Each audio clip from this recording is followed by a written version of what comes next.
Yeah. Over there, I'll do it. I don't have any idea. I just don't want to break your.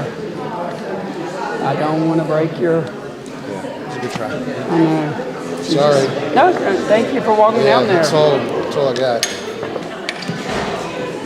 It's going to have to be the handheld. It won't hold. It's too thick for his thing.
Can you hear me? No? All right, try to talk a little louder. Can you hear me now? If I hold up my mouth, can I talk loud? All right. But you're not doing it. Well, I was just giving people a chance to. Can you hear me, Tom? Okay. Yes. All right. This is quite a turnout. We were worried the weather would keep you away, and I'm just so glad to see that you're all braved the weather, so thank you. So good afternoon, everyone. Before we start, I'd like to give a round of applause for the Brunswick Bellows. They're beautiful singing. It's really put us into the spirit of the 1940s, so that was lovely. I'm Liz Fuller. I'm the president of the Southport Historical Society. And before we get started today, I'd like to ask you, if you haven't done so already, to join me in turning the sound off on your phones. I actually don't know how, so I shut my mouth. All right. All right. I want to welcome all of you, and thank you for coming to help us commemorate the sinking of the SS John D. Gill, which happened 80 years ago tonight at about 10 o'clock in the evening, when a Nazi U-boat torpedoed a merchant ship right off of Southport shores. The purpose of today's event is to remember the crew of the SS John D. Gill, the Navy Armed Guard, and the Merchant Marines, those who survived and those who sacrificed their lives, and the members of the Oak Island Coast Guard, who risked their own lives to rescue the survivors and to recover the casualties. The program is also to remember the men and women of Southport, maybe even your own parents or grandparents, who were suddenly confronted with the realities of World War II in their hometown. Those men and women rose to the occasion and in so doing became hometown heroes. The Southport Historical Society has worked hard to put together a program which will honor those heroes, but we couldn't have done it without our sponsors, especially the City of Southport, who provided this building for us, which we're especially thankful for on this cold day, and the Brunswick Arts Council and North Carolina Arts Council, who are so supportive of our efforts to put together a program that combines history and music and art, and all of the other sponsors listed in your program. If you feel moved to help us continue to put on programs like this, please make use of the donation jar and the credit card dip jar by the door. And now, to lead us through our program this afternoon is Mary Ellen Watts Poole. Mary Ellen is a valued member of the Southport Historical Society Board. Her grandparents and father were some of those hometown heroes that I was talking about. You might have seen their photos in the exhibits. Mary Ellen's grandfather was a Southport fishing boat captain who helped the war effort by working as a confidential informant for the United States Navy. While out on his boat, he kept an eye out for enemy ships and other suspicious activity offshore. His certificate is on display. Mary Ellen's grandfather was about 40 when the war started, and her father was 17. Both father and son enlisted and served in the military, her grandfather in the Navy and her father in the Coast Guard. But those weren't the only heroes in the family. Mary Ellen's grandmother also became a hero 80 years ago because she was one of the volunteer Red Cross nurses who helped care for the injured survivors of the SS John D. Gill. We'll be hearing more about the importance of those volunteer nurses in a few minutes when Tish Hayden tells us about her own grandmother's experiences caring for the survivors of the John D. Gill. So now I'd like to turn the program over to the granddaughter of Captain Hewlin and Annie Mae McKeithen Watts, Ms. Mary Ellen Watts Poole.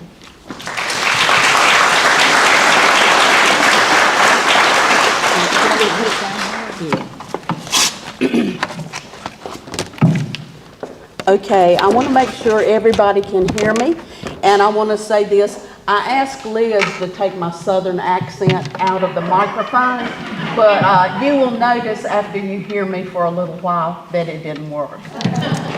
I want to do some Historical Society business before we start with our program. I want to recognize somebody that has been a great asset to the Southport Historical Society. And today is a big day for him. I want to acknowledge and say happy birthday to Bob Surridge. He's in the back.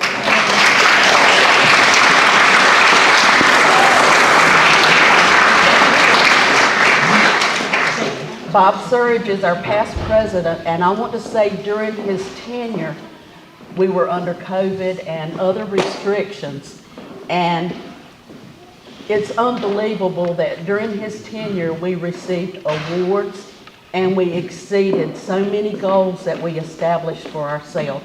So thank you, Bob, for that. Okay. Mary Ellen, you have to hold the microphone to your mouth, darling. Okay, I will. Thank you. Okay, thank you, Pat. Eliminate the accents. Okay. Welcome, everyone, to today's program. I'm Mary Ellen Watts Poole, and as Liz mentioned, this program today is very personal for me, as it is for many of you. I'm proud of what my dad and grandparents, along with many Southport residents, did, and I'm glad that their contributions are being remembered and recognized today.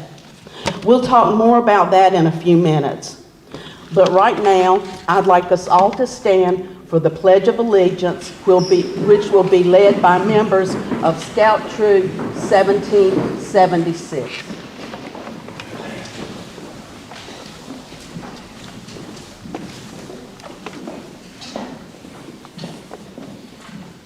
Color Guard, attention. Please join me for presenting the Pledge of Allegiance. I pledge allegiance to the flag of the United States of America and to the republic for which it stands, one nation, under God, indivisible, with liberty and justice for all. 2. Color Guard, post the flags of the United States of America.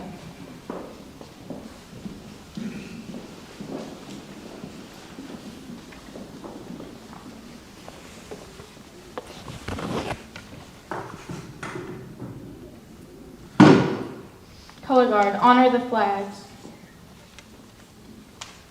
Color Guard, retreat.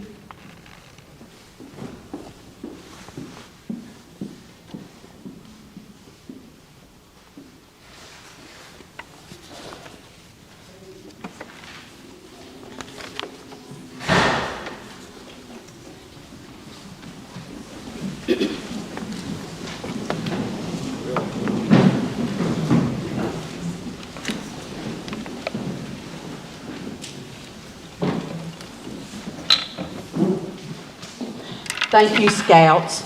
It is especially fitting that the Scouts are here with us today and helping with this program.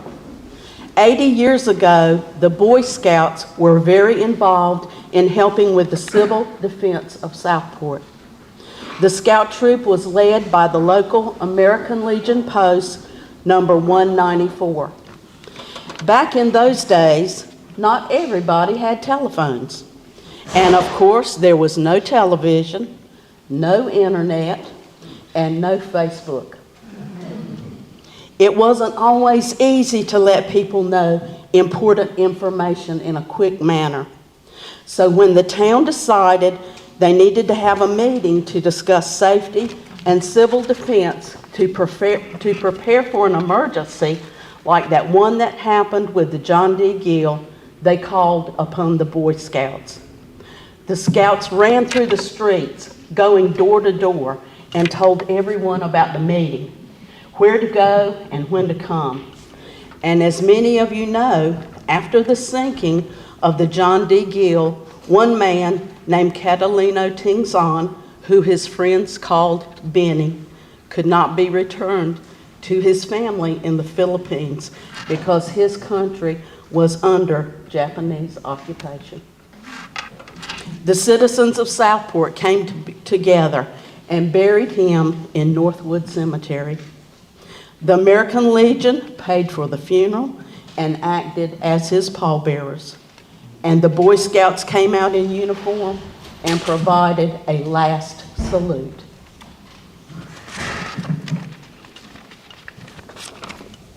And now I'd like to ask Tommy Harrelson to please come forward and lead us in a prayer. Tommy.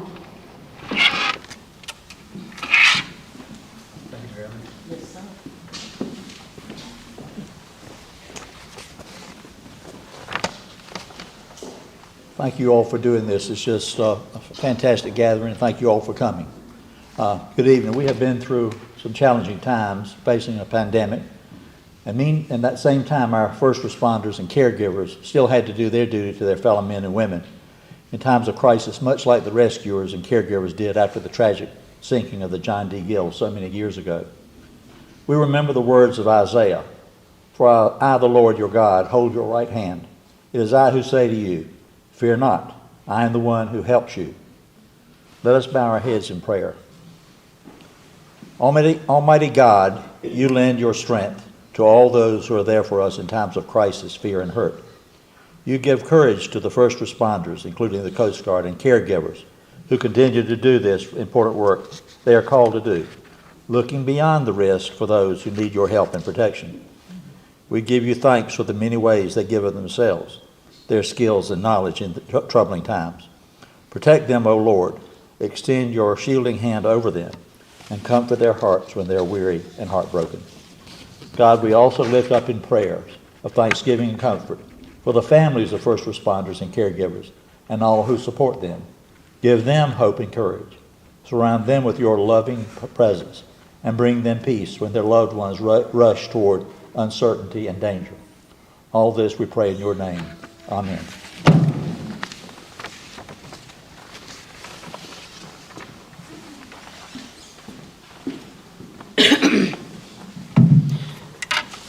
Thank you, Tommy. We're pleased to have Tommy offer the prayer today. Not only is he an eloquent speaker, but he is also the grandson of one of those hometown heroes. His grandfather, J.J. Laughlin, was the administrator for Dozier Hospital.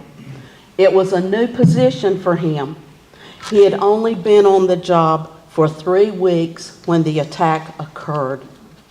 Suddenly, he was confronted with an emergency bigger than any that had ever been seen at Dozier Hospital before. There were only 2 doctors and 5 nurses in the entire hospital. In the early morning hours of March 13th, the Coast Guard brought 11 injured men and 16 casualties to Southport, landing at a dock that was close to where the Whittler's Bench is now. Southport didn't have any ambulances, so Mr. Laughlin asked anyone with one of those old Woody station wagons to come to the waterfront and help carry the injured to the hospital. Afterwards, they did the same with the casualties, carrying the bodies to the Harrell's Funeral Home on Moore Street, where Mr. Kilpatrick and Mrs. Elizabeth Gilbert were also overwhelmed with 16 bodies to care for all at one time. Of course, Mr. Laughlin didn't do all of this all by himself. He asked others, perhaps your grandfathers, to help. One of the ones he recruited was his own 14-year-old son, Joe Sam Laughlin, who helped carry the dead. 2 years later, at the age of 16, that same young man would enlist in the Navy to help fight the war. As you can see, this was a big event that affected nearly everyone in Southport one way or another. And so it is my honor to ask our mayor, Dr. Joe Pat Hayden, to say a few words about the significance of this event to Southport. Mayor.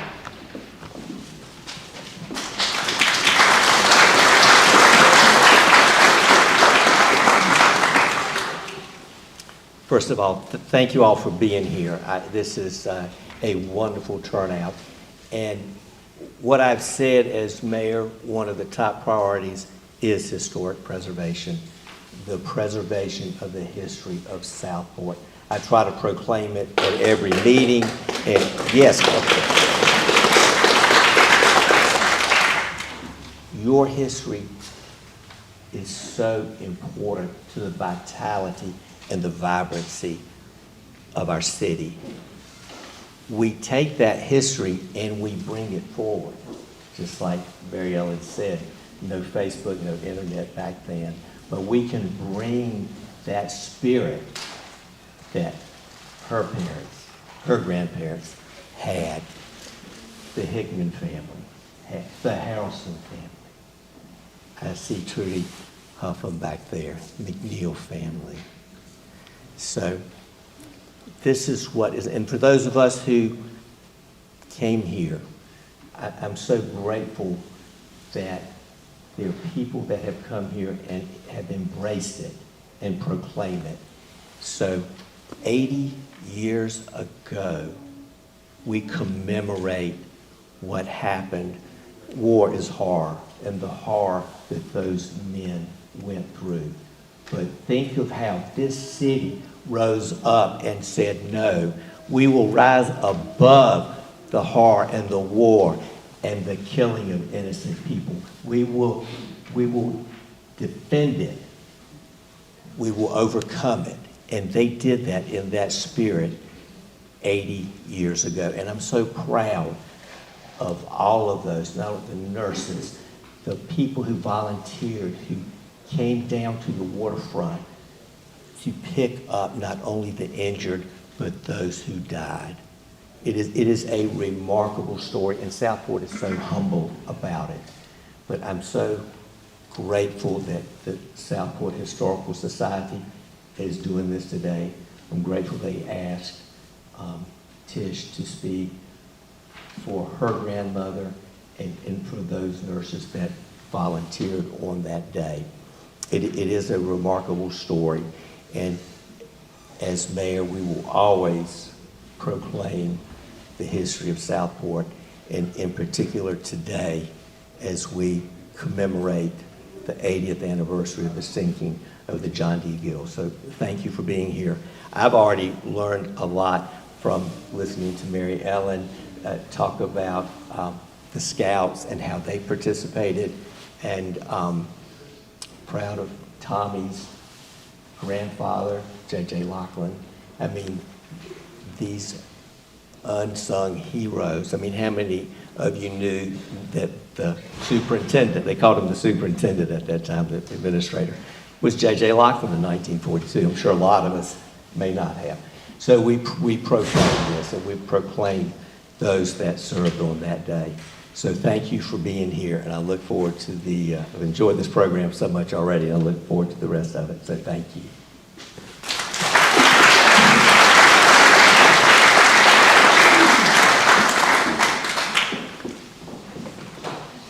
Thank you, Dr. Hayden. You know, 4 of the men who died that day were U.S. Navy Armed Guard. They were accompanying the ship to help try and protect it from the attack. The rest of the men, 19 in all, were merchant marines. Many people don't know exactly who the merchant marines were and what they did. They weren't military. They were civilians, just like you and me, just trying to do their job. And their jobs were essential to the war effort. They carried oil, supplies, weapons, and troops. Without them, the jobs they did, there was no way for the United States or our allies to win the war. That's why they were such a higher target with a higher casualty rate than any of the branches of the military. And now, to sing the praises of the Merchant Marines, I would like to ask the South Brunswick Bellas to sing the Merchant Marine song, Heave Ho, My Lads, Heave Ho.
Thank you, Bellas. That was great. I do want to say that that song was performed by the Bellas for you today especially. This song was not part of what they normally do, and they learned this song just to present it today. So thank you.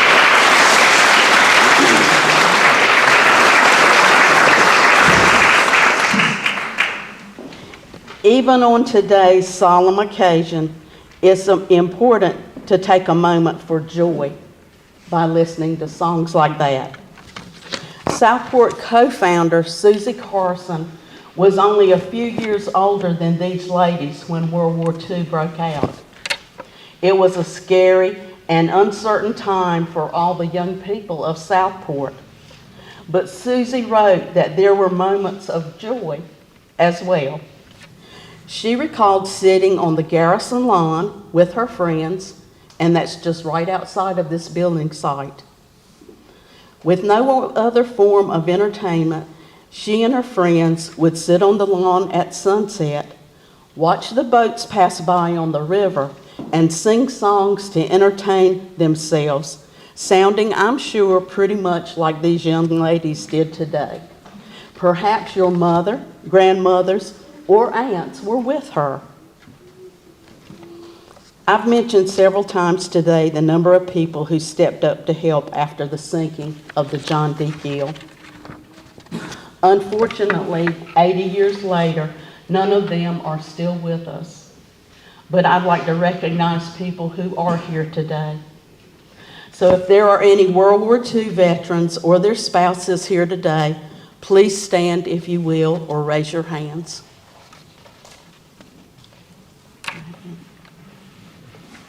We want to thank them for their service. If there are any members of the Coast Guard here, and I know they are, please stand. They are standing.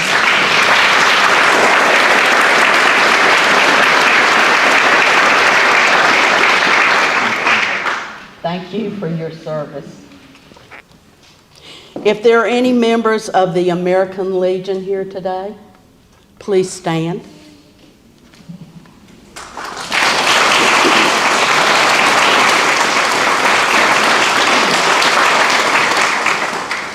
Thank you so much for your service. And now I'd like to address the descendants.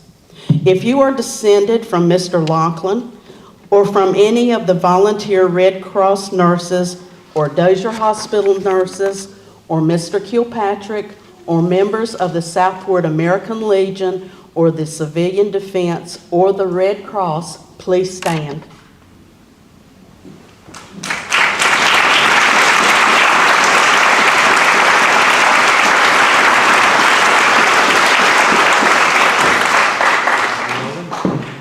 Member of the Merchant Marine.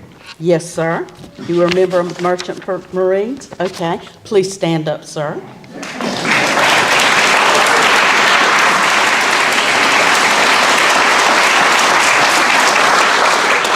And sailed for military sea transport. I was just starting to feel packed.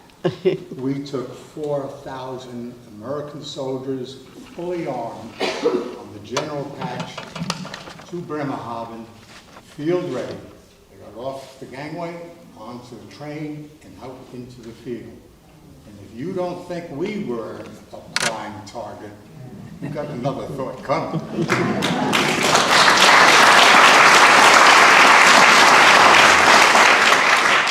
Thank you, sir. Now, you may not know of any family stories, and you may be wondering whether your family did anything to contribute to this event. Well, Mr. Lachlan and Mrs. Margaret Harper of the Red Cross collected magazines, cigarettes, clothes, books, and other essentials for the survivors.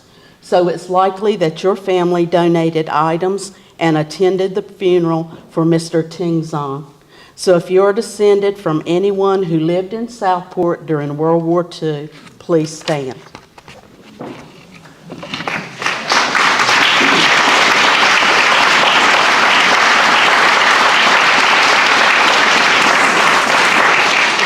Thank you. If you are a veteran who has not yet been recognized, or you are active duty military, please stand.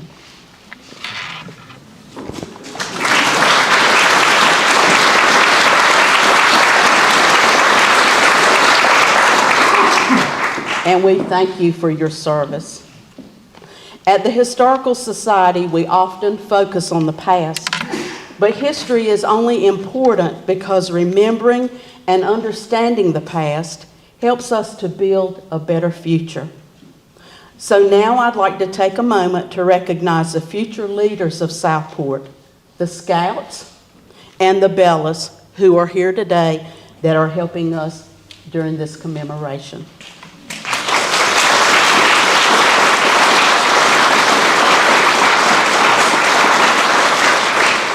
Thank all of you, and good luck to you in the future. And now, I'd like to introduce our guest speaker, my friend, Mrs. Tish Hatem. Tish is a granddaughter of Mrs. Josephine Hickman, one of the Red Cross volunteer nurses who stepped in to care for the injured man. Tish?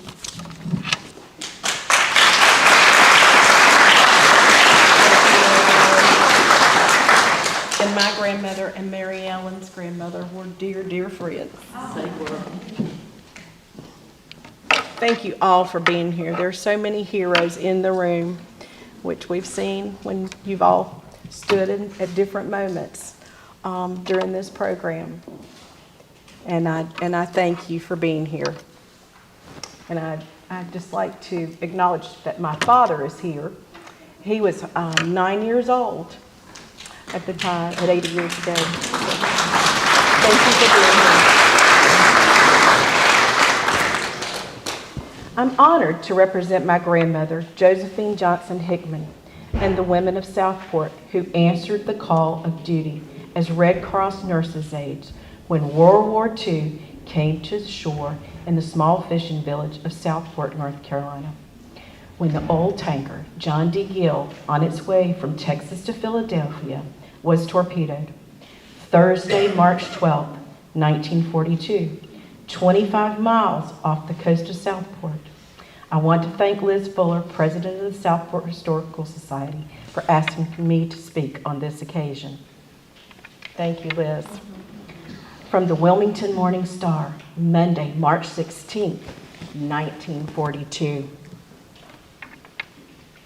The front page headline, 11 oil-stained and flame-seared survivors of tanker sunk off coast tell gripping story of fight for life. The subheading, war-wrecked crew members under treatment at hospital in Southport.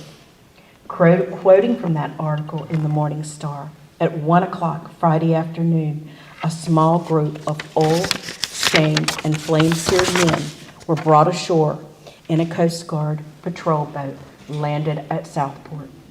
There were 11 of 26 survivors of a giant U.S. oil tanker which went down off the southeastern North Carolina coast 24 hours after a torpedo from an enemy submarine ripped into its side and scattered an inferno of blazing oil for miles around the turbulent sea.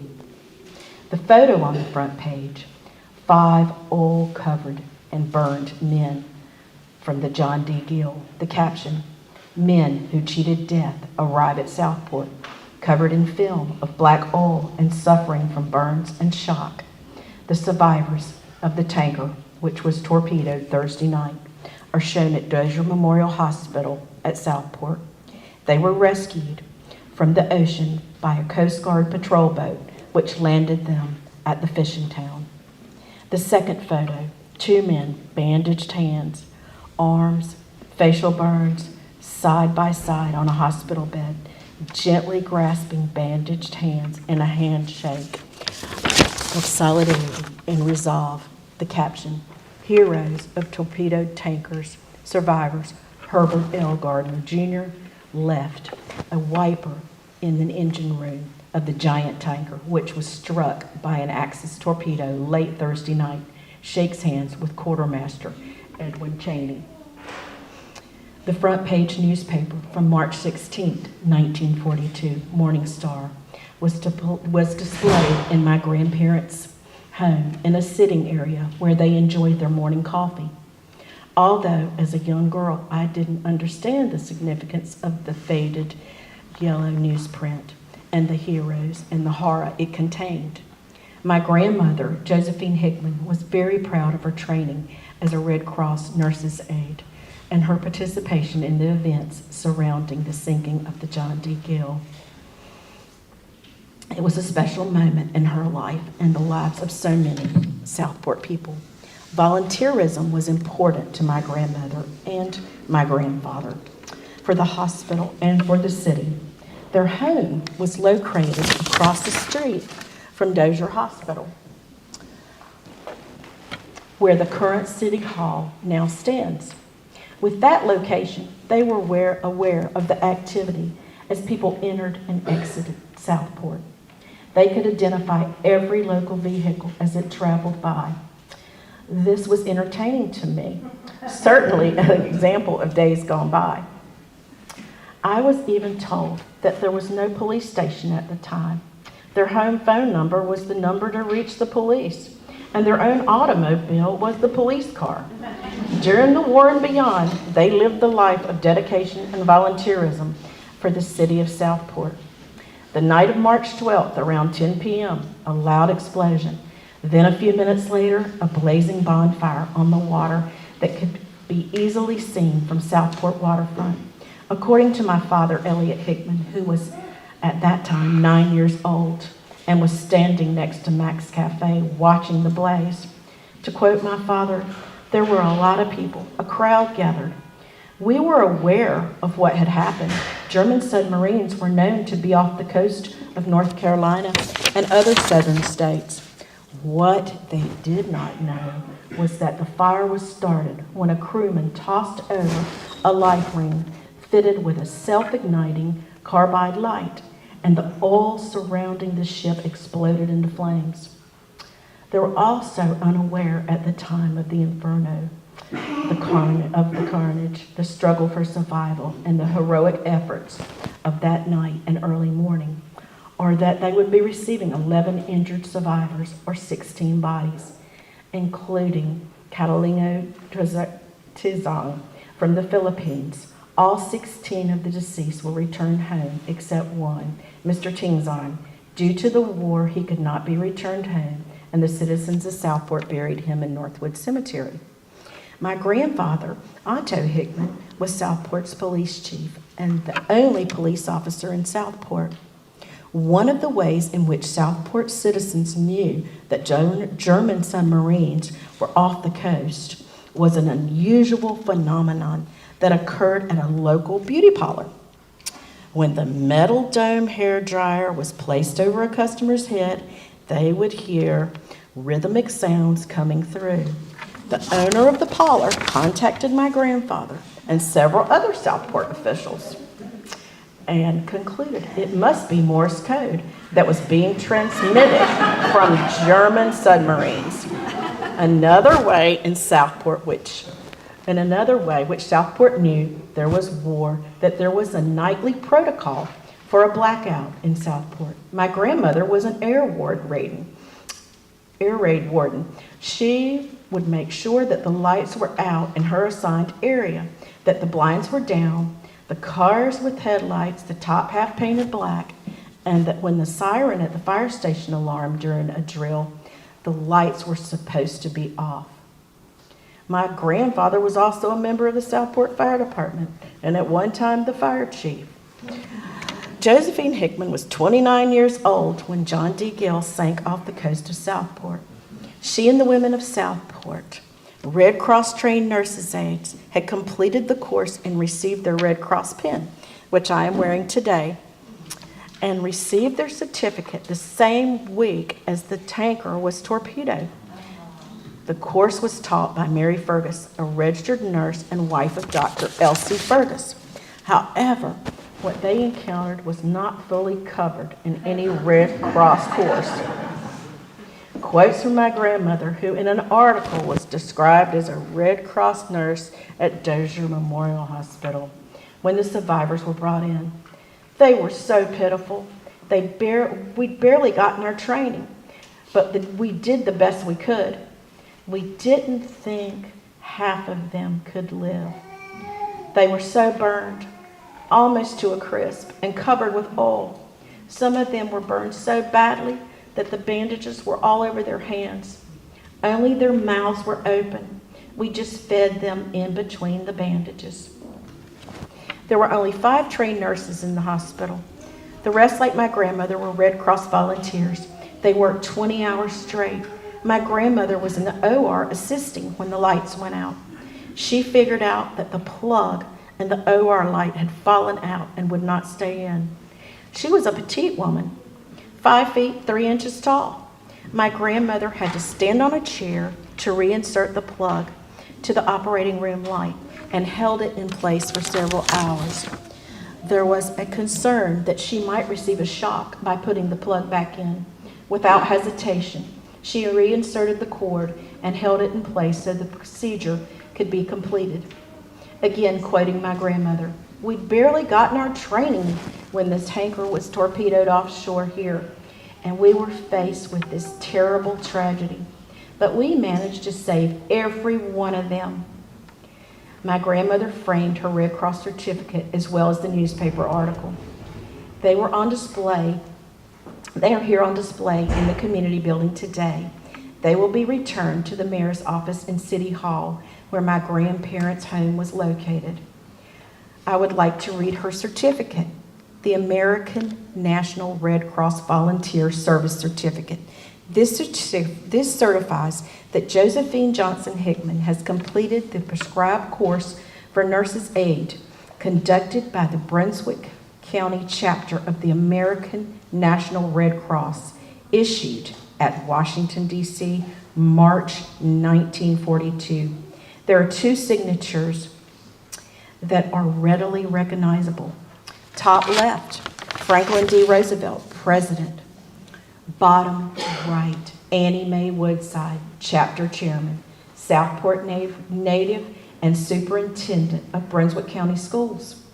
My grandmother was so proud of this certificate and the Red Cross arm patch and Red Cross pin she wore on her white uniform, the same as all other volunteer nurses. In 1994, 3 of the survivors of the John D. Gill returned to Southport for the 52nd anniversary and dedication of the monument at Waterfront Park.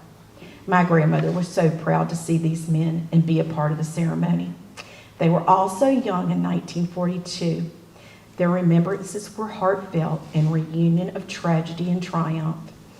One of the survivors' president was Herbert Gardner, who was in the photograph in the Wilmington Morning Star with bandages on both arms, and was beside Edwin Cheney, who was credited with saving 6 of the men that night and was awarded the Merchant Marine Distinguished Service Medal by President Franklin D. Roosevelt for his actions the night the John D. Gill sank. The Red Cross nurse volunteers, including my grandmother, Josephine Hickman, did not need an award. They were proud volunteers who met the challenges of caring for badly injured men of the John D. Gill, and their life-saving actions gave them satisfaction of volunteerism and of love, compassion, and hope, along with their Red Cross pins and certificates they carried with them, and the men of the John D. Gill and World War II in their hearts for the rest of their lives, and made an example for generations to follow.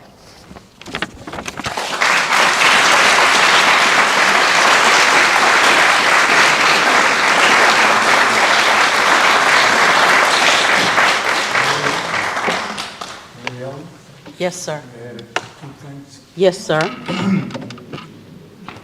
Which mentioned a hero of the catastrophe was a quartermaster. For those that may not know, a quartermaster is the person that steers the ship. One of them. Because there are on 3 watches, so there's 3 of them. But to talk, time and again, she brought up about fuel oil. Well, fuel oil on board the ship, especially the stuff, I call it stuff advisedly, that they use to propel the ship, burn, make steam, turn the propeller, etc., was like tar. And if you ever touch tar, you know it's almost impossible to get it off you. And then it's burning the side. So give you a little larger aspect to the heroism of these merchant seamen.